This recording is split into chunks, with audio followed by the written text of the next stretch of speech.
अहिल्यानगरचे ज्येष्ठ नेते तथा माजी आमदार अरुणकाका जगताप यांच्या प्रकृतीसाठी श्री नर्मदेश्वर महादेव मंदिरात महाअभिषेक आणि महाआरती करण्यात आली आहे। माजी आमदार अरुणकाका जगताप यांच्या प्रकृतीत लवकरात लवकर सुधारणा व्हावी याकरिता अहिल्यानगर शहरातील कल्याण रोडवरील श्री नर्मदेश्वर महादेव शिवालय मंदिरात कल्याण रोड येथील अनुसयानगर परिसरातील नागरिकांच्या वतीनं महाअभिषेक आणि महाआरतीचं आयोजन करण्यात आलं होतं।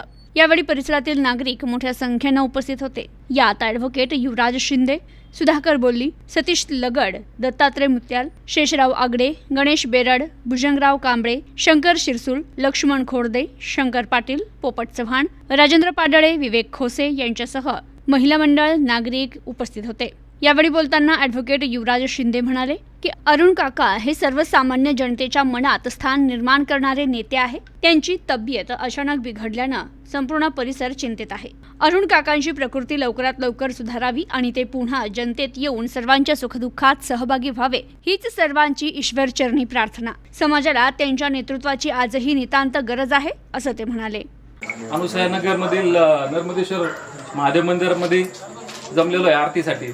आरती तर आपण सोमवारी करतच आहे, पण आरतीला आज आपण आपले आदरणीय नेते अरुण काका जगताप यांची प्रकृती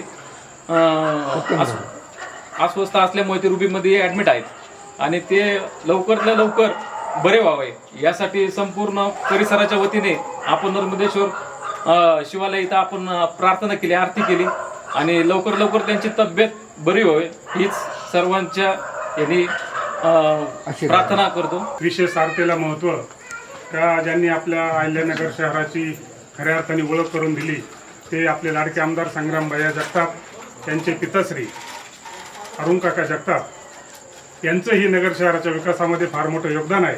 पण काही दिवसापासून त्यांचं स्वास्थ्य थोडं खराब असल्यामुळं ते पुण्याला आयसीयूमध्ये बऱ्याच दिवसापासून ॲडमिट आहेत।